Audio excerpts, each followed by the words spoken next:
Salut à tous, c'est Axel de testmobile.fr. Aujourd'hui, je vous propose de tester le Star Extreme de SFR. Alors, il s'appelle comme ça, Star Extreme par SFR by SFR. Il est en exclusivité chez SFR, mais c'est un appareil qui est produit à la base par ZTE. C'est une espèce de variante du Grand Memo, mais vous n'avez pas exactement les mêmes specs. Le Grand Memo est pas vraiment disponible chez nous, donc on va tester aujourd'hui celui-là. Notez que l'expérience que vous avez sur cet appareil est assez proche de ce que vous auriez plutôt sur un Grand Memo, mais pas exactement la même chose pour plein de raisons. Donc attention, il s'agit vraiment d'un test du Star Extreme et pas réellement du Grand Memo, même si ils se ressemblent, notamment en termes de design. On va commencer par un rapide déballage, il n'y a pas grand chose d'intéressant dans la boîte. Bon, à part l'appareil bien sûr, qui est juste ici. Hop, on a quelques petites notices.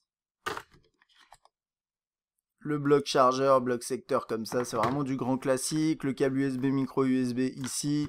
Et là, des écouteurs, c'est des écouteurs qualifiés comme de base. C'est vraiment un contenu très basique, même plus que classique, pour un appareil, pour un smartphone. Alors, j'allais dire ZTE, non, ce SFR Star Extreme, on va d'abord passer par les specs et après on parlera bien sûr du design. C'est un appareil qui a un écran 5.7 pouces, c'est un grand écran de 1280 par 720, donc vous voyez c'est du 720p pour un 5.7. Logiquement on a une densité de pixels qui est pas excessive, qui est pas élevée, c'est 258 ppi, donc vous voyez à l'œil nu que c'est pas excellent. Maintenant vous verrez l'écran est pas si mal, on a une bonne luminosité, on passera là-dessus, vous inquiétez pas, juste après. Il tourne sur Android 4.1.2 pour l'instant, en tout cas il est sorti sous la 4.1.2, il est actuellement sous la 4.1.2, il va peut-être passer dans d'autres versions prochainement, je ne sais pas. On a un appareil 8 mégapixels, alors ça c'est une des différences avec le Grand Memo. Le Grand Memo c'est du 13, donc faites attention, si vous regardez voilà, les specs des appareils, c'est pas exactement la même chose. On a une caméra frontale 1 mégapixel, on a 13 Go de mémoire interne, un petit peu moins dans les faits, mais vous pouvez mettre aussi une micro SD jusqu'à 32, donc c'est pas si mal. 1 Go de RAM, c'est un processeur de chez Qualcomm qui est, c'est pas du du S800, du S400. Là, on a un dual-core 1,5 GHz. C'est entre guillemets un petit processeur. On verra dans le test les performances, bien sûr, qu'il offre. C'est un appareil qui n'est pas 4G. Et attention, ça c'est une autre des différences avec le Grand Memo. C'est que le Grand Memo, si vous regardez les specs, il est 4G. Celui-ci ne l'est pas. Il est 3G+. Il est aussi dual carrière. Donc vous avez jusqu'à 42 mégabits seconde théorique. C'est pas si mal. Il mesure 9,12 mm d'épaisseur. Il est plutôt, on pourrait qualifier ça d'épais, moyennant quoi, pour un appareil de cette taille-là, de cette taille d'écran, je trouve pas ça excessif. D'autant plus qu'il a une batterie de 3200 mAh, ce qui est plutôt costaud. Et il pèse quand même 189 grammes. Alors là-dessus, je tiens juste à mentionner un truc, c'est que sur le site d'SFR, ils disent 150. Mais non, c'est pas 150 grammes, alors je dis 189, non. 189 c'est le Grand Memo. Et j'avais vérifié comme ça. Je l'ai pesé, il pèse 192 grammes. Voilà. Donc c'est un terminal qui est quand même lourd et grand en termes de taille. On a l'écran 5.7 pouces juste ici, avec au-dessus la sortie audio, que vous voyez pas très bien. Je vais essayer de zoomer un petit coup. Voilà. Sortie audio, caméra frontale 1 mégapixel et quelques capteurs. Sur le bas, on a les boutons sensibles, donc retour, accueil et également menu. Sur la tranche gauche, on a la touche de volume juste ici. Le micro principal. On a un petit côté chromé, hein, vous le voyez sûrement là. Oups, je suis en train de passer des appels, mais j'ai pas de carte SIM, c'est dommage. On a un petit côté chromé, mais c'est du plastique, hein, plastique chromé, un peu comme ce qu'on avait sur, ce qu'on a sur le S3, pour prendre un exemple chez Samsung. Là, on a le port micro USB. Ici, on a pour la micro SD et pour la micro SIM. On-off, verrouillé, déverrouillé, qui est tout en haut, ce qui n'est pas forcément judicieux, je trouve, pour un 5.7 pouces. Après, ça dépend, si vous l'utilisez à deux mains, effectivement, ça va pas vous gêner. Et le jack 3.5. Il y a un truc à savoir sur les caches ici, c'est que si je zoome un petit peu, vous devriez le voir, peut-être, voilà. Là, il y a un léger trou qui est plus important, comme vous pouvez le voir.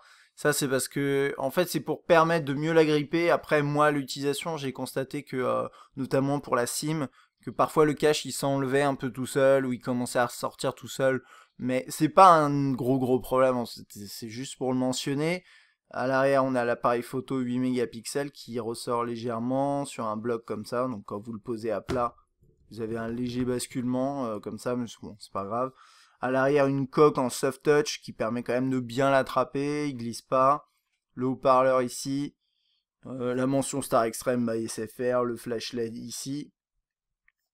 Les finitions sont, c'est pas, c'est pas en soi choquant, mais c'est pas excellent et le design n'est pas très original. Après, c'est censé être un terminal qui est pas excessivement cher. Moyennant quoi, c'est, je pense le mentionner maintenant, c'est bon, ça, c'est pas très logique, mais c'est un appareil qui coûte à partir d'1 € avec forfait chez SFR, mais avec un gros forfait à 70 € il me semble.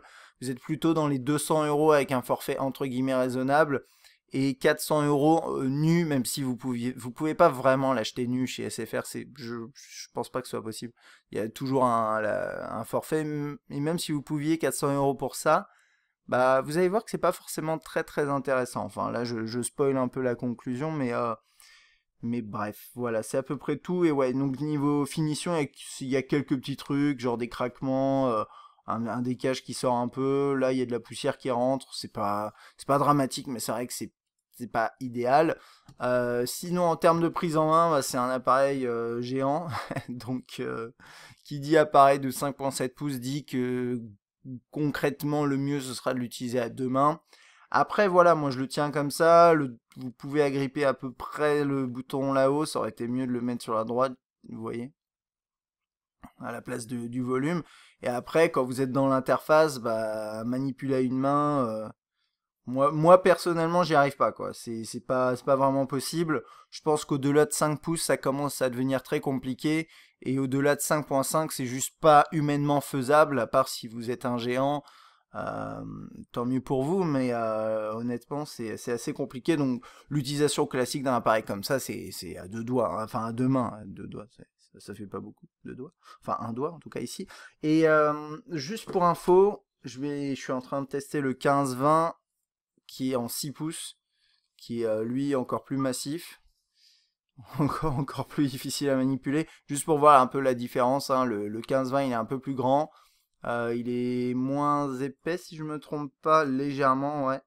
Et bon, c'est à peu près tout.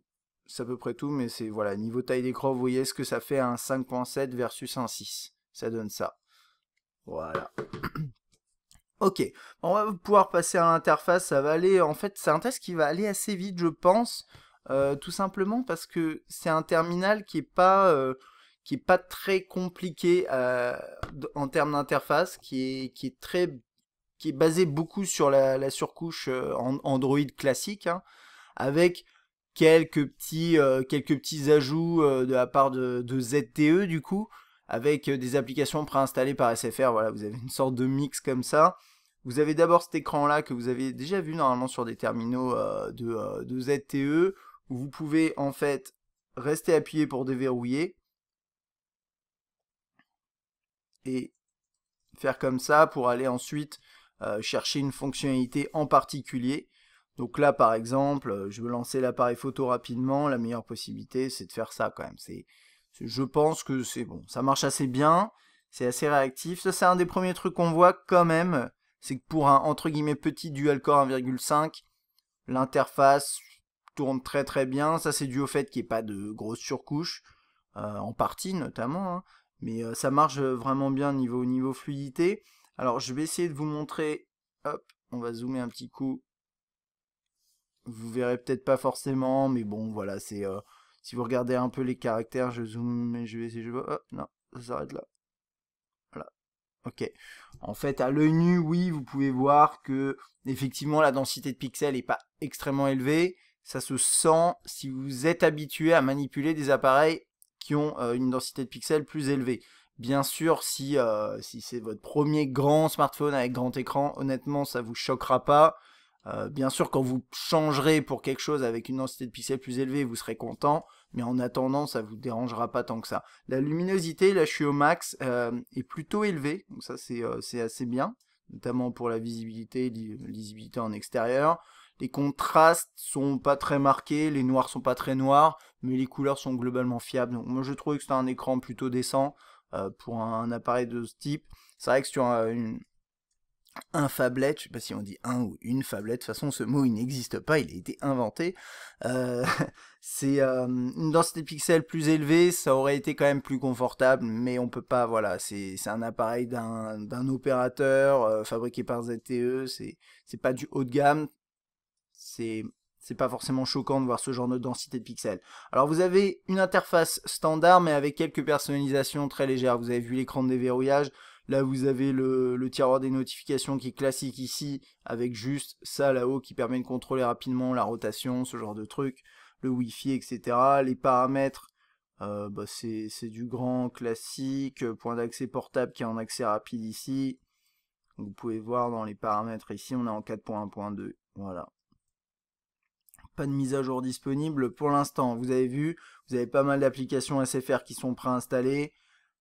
Et pas que des applications SFR, on en parlera un tout petit peu après. Donc vous avez votre accueil classique, vous restez appuyé, vous pouvez changer le papier peint. Si vous allez là, vous pouvez changer également le fond d'écran, gérer les applications, accéder aux paramètres système. Et là, vous pouvez aller chercher vos widgets pour aller les déposer. Vous avez des widgets spéciaux spécifiques pour SFR. Mais également tous les widgets classiques. Là-dessus, il n'y a pas grand-chose à dire. Ouais, peut-être un... Non, ça c'est vraiment basique. On a voilà, pas mal de widgets SFR, mais relatifs en fait aux applications qui sont préinstallées. Ok, bon ça c'est du grand classique. Au niveau des fonctions téléphoniques, vous commencez, oups, à taper un numéro, vous avez des propositions qui s'affichent, donc ça a été quand même un peu personnalisé par rapport à ce qu'on a vraiment sur les Nexus qui tournaient sous la 4.1.2, le journal des appels, et là, les contacts spécifiques pour tout ce qui est téléphonie. Pardon. On a les contacts ici de manière complète, et là-dessus, il n'y a pas de différence par rapport à ce qu'on a sur un appareil standard. On n'est pas sous voilà, on n'est pas sous KitKat, donc on n'a pas toutes les petites fonctionnalités rajoutées par KitKat. Vous le voyez bien, on est sur du Jelly Bean. Et là, donc par exemple, si je rentre dans un contact, on va pas avoir grand-chose. Bon, là, en plus, c'est des contacts assez vides. Mais même si j'avais synchronisé Facebook, on aurait juste un lien vers la page Facebook, ce genre de choses. D'ailleurs, ça n'a pas changé avec KitKat, hein, mais c'est juste pour vous dire, l'interface est vraiment de base là-dessus, dans les contacts. Sur SMS, MMS, c'est la même chose, c'est classique. Vous avez la saisie de texte avec le clavier de base Android qui est proposé par défaut. C'est tout ce que vous avez. Donc vous pourrez enrichir avec un clavier tiers. Il y en a beaucoup sur le Play Store. Il y en a pas mal à conseiller. On en parle d'ailleurs régulièrement sur YouTube et sur Test Mobile. La saisie de texte se fait quand même de manière confortable, hein, vu que l'appareil est vraiment large. Il n'y a pas, enfin voilà, il n'y a pas de souci là-dessus. Après, ça c'est pour le portrait. Quand vous passez en paysage, si j'arrive à... Hop, voilà. En paysage, c'est pas exactement la même chose, quoi. C'est un tout petit peu plus compliqué. Vous avez les 2 pouces qui joignent assez difficilement. Donc si vous avez des mains un tout petit peu plus petites que les miennes, vous aurez peut-être quelques difficultés. Mais l'intérêt aussi d'un terminal dans ce sens-là, avec un grand écran, c'est de pouvoir taper en portrait, je pense. Alors là, on va voir un des premiers trucs qui a constaté en fait sur cet appareil, c'est que malgré la taille de l'écran, ZTE/SFR, qui aurait pu rajouter une petite surcouche, n'a pas souhaité rajouter de système de colonne, par exemple, de fonctionnalités qui font que ça utilise mieux la taille de l'écran. C'est un petit peu dommage, et concrètement, là, encore une fois, je spoil la conclusion, mais là-dedans, voilà, ça fait partie des éléments qui sont peut-être un petit peu dommages. On va passer dans le menu principal, où on a donc toutes nos applications, bien entendu. Donc là, qu'est-ce que j'ai Je vais juste vous montrer rapidement en fait ce que... et là, c'est SFR, ce que SFR préinstalle. On a droit à Fort Boyard. Donc, il y a une façon de vérifier ça, hein, juste pour info. Là, je vais vous montrer ça avec... non, il y avait Ntutu. Vous restez appuyé sur application et vous voyez, vous avez l'option désinstaller en haut. Ok. Si j'appuie sur Fort Boyard, même si j'aime bien l'émission, c'est génial, mais attendez.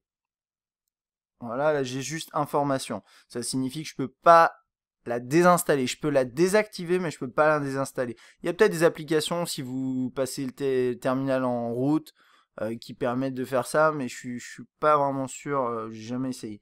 Donc là, vous avez Appliscope, Fort Boyard, Kingsoft Office, bon, c'est un système pour Office, c'est pas grave. Little Big City, msfr.fr, mon compte. Need for Speed Shift, Plante versus Zombie. Ça, c'est la personnalisation des raccourcis. Je vais vous montrer ça tout de suite. En fait, c'est juste, vous choisissez l'application qui va dans la branche que vous voyez, que vous voulez. Donc ça, c'est très simple à utiliser. Subway Surf, toutes les applications SFR là, je ne vais pas toutes les citer. Et Worms et Tetris, voilà. Même Twitter, je sais pas. YouTube, c'est normal. Twitter, je suis pas sûr de l'avoir. Bon, attendez. Non, Twitter est préinstallé aussi. Donc bon, c'est des petits trucs comme ça. Je suis pas forcément, encore une fois, je le mentionne à chaque fois, mais je suis pas fan quand les marques ou les opérateurs prennent l'initiative pour nous de nous imposer des services sans possibilité de les désinstaller. Je sais qu'ils ont des partenariats et voilà, mais je préférerais qu'ils le fassent pas. Ok, là-dedans, qu'est-ce qu'on a? L'agenda qui a été un peu personnalisé par ZTE. Donc avec semaine, jour, mon planning, bon voilà, du grand classique. On va pas aller dans les applications SFR, vous inquiétez pas. On a l'appareil photo avec une interface standard Android avec seulement une modification que j'arrive pas trop à comprendre, mais c'est là vous avez un réglage de l'exposition rapide. Je comprends pas pourquoi, mais pourquoi pas, remarquez, hein. Là, vous avez le zoom, vous pouvez prendre une photo en appuyant là. Là, vous avez accès rapide à tout ce qui est vidéo et panorama. C'est l'option panoramique classique qui marche bien, mais la qualité de sortie, honnêtement, est assez mauvaise. Donc, bon, je trouve ça un petit peu décevant là-dessus. Vous avez des paramètres ici avec la gestion du flash, là, de ce qui est balance des blancs, là, de l'exposition également. On peut prendre des photos en 8 mégapixels max à gérer ici. On peut gérer la mise au point.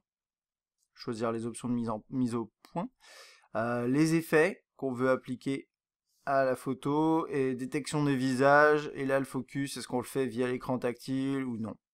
Il n'y a pas grand chose, hein, mais bon, c'est pas forcément un problème, je pense. Au niveau de tout ce qui est vidéo, on peut filmer en 1080p. Alors, étrangement, c'est en 20 fps. Mais ça, j'ai vérifié, ouais, c'est 20 fps, je sais pas pourquoi. Je m'attendais à du 30, ça me paraît logique, mais c'est 20. Alors bon, peut-être que je me suis trompé en checkant, mais a priori non. Balance des blancs, et voilà, c'est à peu près tout. Vous pouvez aussi faire là une intervalle de temps, c'est pour faire du time-lapse. Pourquoi pas. Et vous avez également le zoom. Alors le zoom à proscrire hein, quand même en vidéo et en photo. Rapidement là-dessus, je vous invite à regarder le test écrit hein, pour plus de détails sur la qualité photo et vidéo. Mais, excusez-moi, grosso modo, vous avez une qualité de jour, donc en très bonnes conditions de lumière, qui est plutôt bonne. C'est largement suffisant pour un appareil de ce genre, qui n'est pas axé photographie réellement. Le flash, non, pardon, pas le flash, le zoom à proscrire, parce que c'est du zoom numérique. Le mode panoramique, ça se voit pas forcément très bien, mais c'est assez moche comme rendu, donc bon. Vous pouvez l'utiliser, c'est rigolo, ça marche bien, mais le rendu est pas terrible. En macro, c'est pas terrible parce que le terminal refuse de faire le focus à moins de un, 12 cm, 10 cm, voilà. Et donc ça gêne un petit peu pour faire des photos vraiment de très près. Bon, après, vous pourrez faire, je sais pas, ce genre de choses sans trop de problèmes. C'est pas exactement de la macro, mais voilà, ça peut suffire. Donc vous voyez par exemple ici, j'ai fait 3 tests. Là, je suis assez proche, ce qui pour moi pourrait être qualifié de entre guillemets macro, même si c'est pas très joli, c'est pas grave. C'est flou, là c'est encore flou, là je m'écarte encore, et ça va. Donc bon. Le flash qui offre c'est un flash LED, un flash LED c'est jamais terrible quand c'est mal équilibré comme ça, et là ça change un petit peu la température de la scène, ce qui est pas, ce qui est plutôt classique on va dire. C'est vrai que sur ce genre de flash, Ça dépanne et vous pouvez l'utiliser quand vous faites de la vidéo, mais c'est pas excellent. Après, quand vous êtes en condition vraiment de basse luminosité sans être totalement de nuit, vous arriverez quand même à faire des photos pas si floues que ça, c'est juste très bruité et vous avez une couleur générale qui va changer. Vous pouvez faire le focus quand même. Et puis après, quand vous êtes en condition vraiment où il fait sombre, sombre, bien sûr, vous voyez plus grand chose, il n'y a pas de mode nuit qui peut aider, vous pouvez utiliser le flash, ça donne ça. Voilà, c'est à peu près tout en vidéo. Le son, ouais, je vais vous le montrer, hein, mais regardez l'échantillon en complet qui est sur Test Mobile et sur YouTube surtout, mais le son est pas mauvais. Le focus se fait automatiquement et assez rapidement, ça c'est plutôt bien et vous arrivez en fait à vous rapprocher assez près en vidéo, j'ai l'impression plus près qu'en photo, c'est un peu bizarre. Et sinon pour le reste, de nuit, bah voilà, ça donne ça, et de jour, c'est décent, c'est décent. C'est pas si mal, à 1080p, l'histoire des 20 FPS, on le sent pas vraiment, je pense. Ça c'est le lecteur vidéo, je vous le montre au passage, hein, mais vous avez, c'est le lecteur classique mais avec quelques ajustements, voilà. Vous pouvez gérer la luminosité, le son, vous avez quelques options ici, donc il n'y a pas grand chose de plus que ça. Dans cette interface, du coup je vais passer par la galerie, hein, au passage. Galerie classique d'Android, lieu, heure, etc. Vous avez vos fichiers. Multitouch qui marche bien. Hop. Et ouais. Qu'est-ce que je voulais vous montrer? Ça. Bon, vous entendez pas le son, mais le DivX fonctionne, il se lit. Donc ça c'est bien. Sinon, vous pourrez toujours télécharger une application tierce, hein, il n'y a pas de souci là-dessus. Alors, vous avez un bloc-notes, vous avez qui a le même thème visuellement parlant que l'agenda. C'est pas trop mal. La calculatrice qui a une interface particulière également. Alors vous avez Chrome pour le web, mais également le navigateur là. Celui-ci, les deux offrent à peu près les mêmes performances. Celui-ci, sa petite différence, c'est celui de base, avec une interface légèrement personnalisée, hein. Vous avez cette barre en bas. Honnêtement, c'est la même chose que le classique, que le navigateur classique qu'on trouve dans Android, sauf qu'au final, vous avez juste cette barre en bas et en haut aussi, c'est un peu modifié. Moi, je préfère quand même utiliser Chrome. Alors Chrome, il offre le même type d'expérience, hein. Vous avez les contenus qui s'affichent de la même façon. C'est juste que c'est celui qui est supporté officiellement par Google et qui sera mis à jour régulièrement. Et à côté de ça, vous avez également tout ce qui est synchronisation avec Chrome et Google, les services Google, etc., etc. On en parle à chaque fois, hein, mais c'est important de le noter. Et l'expérience est plutôt bonne. Plutôt bonne. Et 5.7 pouces, c'est quand même confortable pour lire des grandes pages de contenu. Vous avez aussi un client email. Ça, c'est le client classique. Donc là, ça charge un peu, donc ouais, ça rame un peu. Mais c'est le client classique Android que vous connaissez. Vous avez les notifications, vous avez les widgets. Donc là-dessus, il n'y a pas grand-chose à dire. Gestionnaire des tâches, le client Gmail si vous avez envie de passer par celui-ci. Heure universelle, c'est bon, c'est l'heure universelle, hein, voilà. Ça, par contre, c'est une application qui a été custom parce qu'elle n'est pas comme ça normalement. Le lecteur vidéo, donc vous l'avez vu. Ce qui est intéressant, ce qui est intéressant. C'est un grand mot, mais voilà, il y a juste cette interface qui est comme ça. Vous avez des tris. C'est l'interface de base, mais peut-être très légèrement personnalisée. Mais là, vraiment, c'est très subtil. Vous avez le magnéto ici. Gestionnaire de fichiers, vous avez bien sûr Google Maps, mais ça, bon, ça c'est un classique. Le GPS m'a eu l'air de fonctionner, m'a donné l'impression, pardon, de fonctionner correctement. Voilà, j'ai pas grand chose à dire là-dessus. Minuterie, donc en fait, ça c'est toutes les applications liées à l'horloge qui sont divisées en plusieurs icônes. Alors, l'icône musique a changé, mais au final, l'interface c'est du grand, j'allais dire c'est du grand classique. C'est du classique avec quelques petits changements. Donc, vous n'avez pas les défilements latéraux, je trouve ça assez frustrant. Euh, Là, on peut gérer les options, par exemple ajouter à mes favoris, etc. Je trouve que les boutons en face des titres, ils sont un peu gros, c'est assez grossier, c'est pas très beau, mais c'est pas grave. Vous avez la barre en bas, chromée, enfin chromée en dégradé gris, c'est différent de ce qu'on a d'habitude. Enfin d'habitude, ouais, sous Android. Mettre un peu de volume. Voilà, on rentre dans le fichier, on a la pochette qui s'affiche, là c'est pas la bonne mais c'est pas grave. On a la possibilité de défiler comme ça pour voir les paroles et ici la playlist en cours. Ça a été modifié par ZTE, c'est plutôt sympa, c'est assez réussi. Vous pouvez mettre un morceau en favori pour une playlist favorite.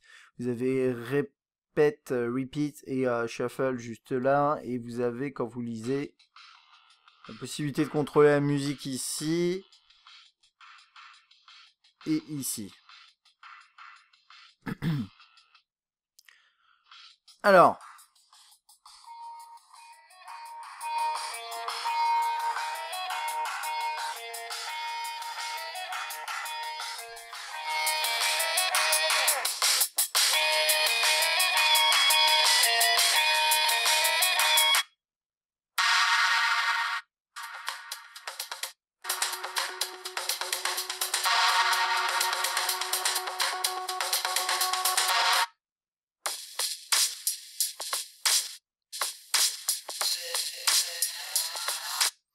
désolé encore une fois, quand j'écoute ces morceaux, c'est pas les morceaux entre guillemets habituels, mais je vous ai déjà expliqué dans le test du Moto G, c'est pour les problèmes de copyright avec YouTube, donc c'est pas passionnant, mais ces morceaux-là, ils passeront forcément. Alors, le haut-parleur sur le Star Extreme, il est pas mal finalement, le volume est plutôt élevé, en tout cas suffisant, et la qualité, c'est propre, quoi, il n'y a pas de... voilà, j'ai pas senti de saturation quand on commençait à monter dans le volume, ce genre de truc. Donc là, bon, c'est un haut-parleur qui est un tout petit peu au-dessus de la moyenne, mais j'ai l'impression que c'est une tendance qu'on voit de plus en plus au fil que, enfin, le composant de haut-parleur, je pense, baisse en prix. Et puis voilà, sur les appareils, bon là on a 400 € quand même, mais même sur les appareils de moyenne gamme, j'ai l'impression qu'on a de plus en plus des haut-parleurs de qualité décente. Donc c'est plutôt bien, et là c'est le cas. Ici, pour la lecture musicale, vous avez également Play Music si vous avez envie. Je pense que vous le connaissez, c'est l'application de Google qui permet de bénéficier, bah voilà, vous le voyez ici, de accès illimité, qui est un système similaire à Deezer ou Spotify. Et vous pouvez aussi accéder à, bien sûr, vos fichiers en local, mais aussi vos fichiers qui sont dans le cloud de Google avec Google Music. Honnêtement, si vous utilisez cet appareil, je trouve que contrairement à certains terminaux où il y a vraiment un lecteur musical qui est très très basique, là on en a un qui est plutôt esthétique, donc voilà, c'est vraiment une question de goût pour l'interface. Après, au niveau des fonctionnalités, il y en a quand même plus dans Play Music, donc ça va dépendre après de ce que vous avez envie. Dans tous les cas, vous avez les deux préinstallés, donc c'est plutôt bien. Photo, ça c'est pareil que d'habitude, hein, mais on a cette application de photo en plus qui vient compléter la galerie classique. Celle-ci a un peu plus de fonctionnalités, vous pouvez la connecter à votre compte Google, je ne l'ai pas fait. Et vous pouvez ensuite après mettre en place des uploads automatiques sur Google, plus avec des effets d'amélioration, etc., etc. Essayez les deux, si vous avez l'appareil, essayez les deux, et puis ensuite vous décidez sur laquelle vous souhaitez continuer à utiliser. Bien sûr le Play Store, tout ça, radio FM, voilà, qui marche pas parce qu'il faut mettre des écouteurs, le réveil, sauvegarde et restauration, qui permet tout simplement de sauvegarder vos données et de les restaurer si par exemple vous faites un reset de votre terminal, ou bien, je sais pas, si vous changez d'appareil et vous sauvegardez ça sur une carte SD, ce genre de truc. De toute façon, si vous aviez pas cette fonctionnalité, ça aurait été possible de le faire d'un à la main, de deux avec votre compte Google, vous avez quand même pas mal de sauvegarde automatique, de contacts. Vous n'avez pas les SMS, ce genre de trucs, mais vous avez quand même les contacts et les favoris, ce genre de choses. Et puis après, il y a des applications sur le Play Store qui permettent de le faire, mais c'est bien de le trouver en natif là-dessus. SMS, je vous en ai parlé, téléphonie, je vous en ai parlé. Écoutez, je pense qu'on a fait le tour sur ce Star Extreme là-dessus. Je vais terminer sur alors autonomie. En fait, alors je vous en ai pas parlé en intro, mais c'est un test où en fait moi je fais la vidéo et c'est Alexis qui a fait le test écrit. Moyennant quoi, On est assez d'accord sur la majorité des points sur cet appareil, donc voilà, les deux tests normalement concordent. C'est lui qui a testé l'autonomie, donc je vais vous dire ce qu'il a constaté. Concrètement, avec sa grosse batterie de 3200 mAh et sa résolution qui est pas si élevée que ça, on a quand même une bonne autonomie d'une grosse journée sans souci, au moins. Et après, vous le rechargez dans la nuit et vous êtes reparti pour une grosse journée. Et c'est ça qui est important, c'est que vous avez quand même une journée entière. Après, si vous l'utilisez de manière modérée et que vous avez besoin qu'il tienne 2 jours en l'utilisant vraiment peu, vous l'éteignez la nuit, ça me semble jouable, quoi. Il n'y a pas vraiment de problème là-dessus. Donc, c'est un appareil qui ne devrait pas vous frustrer au quotidien. C'est-à-dire que voilà, vous avez un grand écran, vous avez envie de regarder des vidéos sur YouTube, vous le faites. Et bien normalement, à la fin de la journée, vous aurez quand même quelques pourcentages de batterie voilà, sur votre Star Extreme. Côté performance, bah vous avez vu dans l'interface tout au long du test et même sur le web, c'est plutôt bon, ça tient bien la route et c'est ça que j'aime bien sur cet appareil, c'est qu'il nous propose pas de surcouche, mais quelques petits trucs dans l'interface qui sont légers, mais bon voilà, c'est en surface bien sûr, et puis après l'interface elle tourne très très bien avec son petit entre guillemets processeur. Le web notamment, et ça c'est important, ça marche bien. Ensuite, après, dans les benches, bon, bah ça c'est si vous avez envie de rentrer là-dedans, mais forcément, vous allez avoir un résultat moins intéressant que tout le haut de gamme actuel. Mais concrètement, sur Antutu, le Star Extreme, il se situe en dessous du S3, qui a un quad-core. Bon, et entre le Nexus 4 et le S3. Donc voilà, pour un petit dual-core 1,5, je trouve que c'est quand même pas si mal. Voilà. C'est à peu près tout. Donc niveau perf, je pense que ZTE a fait un bon boulot d'optimisation. Manquerait plus que, ça n'a rien à voir avec les perfs, et manquerait plus qu'il n'y ait pas toutes les applications SFR, et ce serait un terminal vachement intéressant. Mais non, bien sûr, si vous l'achetez chez SFR, vous les aurez.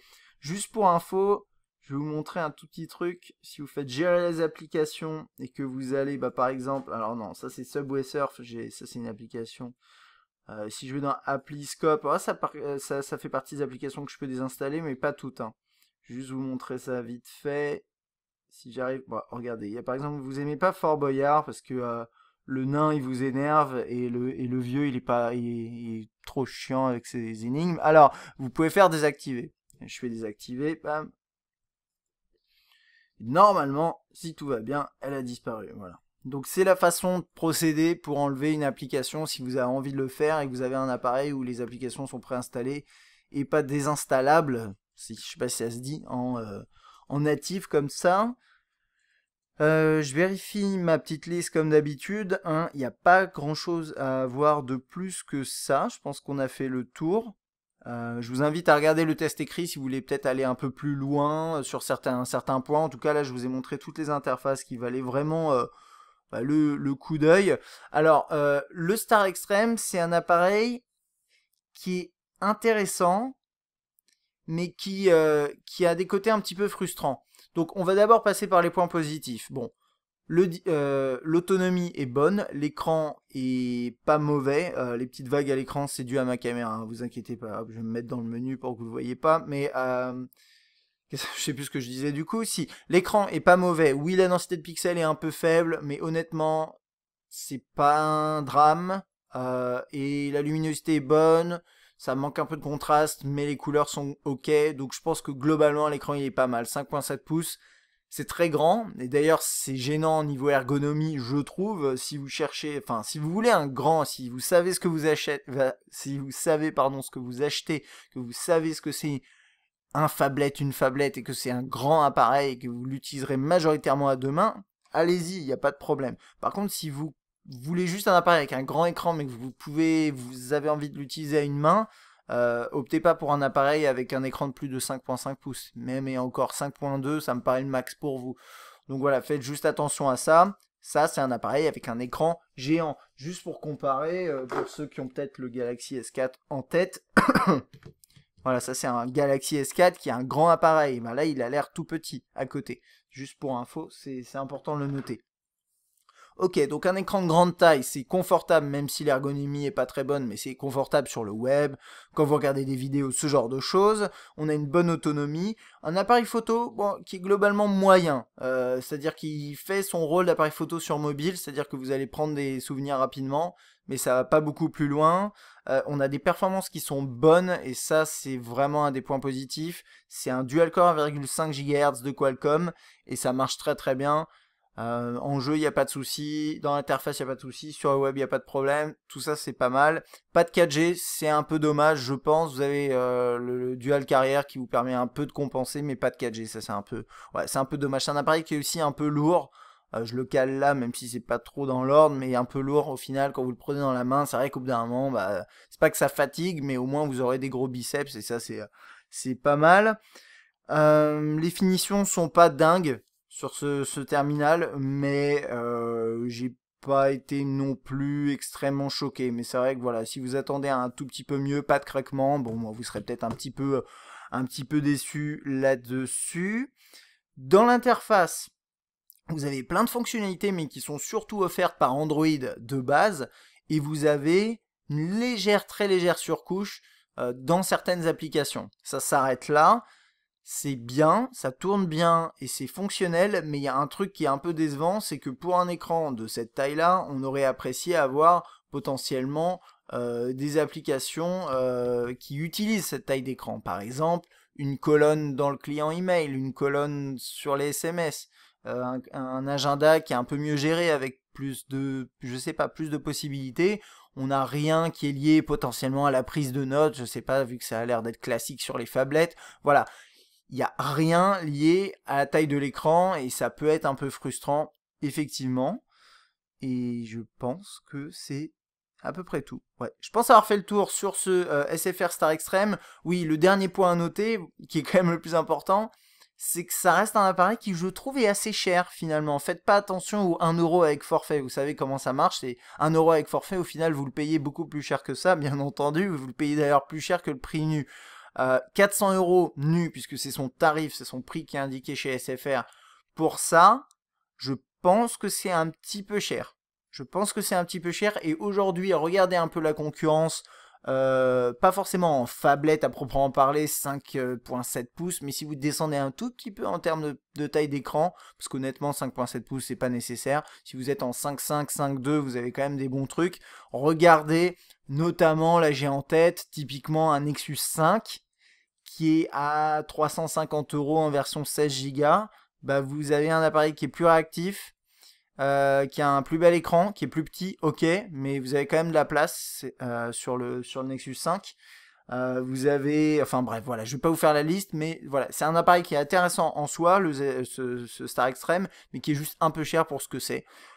Voilà, en gros, ce qu'il y a à dire aujourd'hui. Si vous avez des questions sur ce terminal, n'hésitez pas. Je vous invite à consulter le test écrit, à laisser des commentaires si vous avez des questions. On essaiera d'y répondre. J'espère que cette vidéo vous a plu. À bientôt.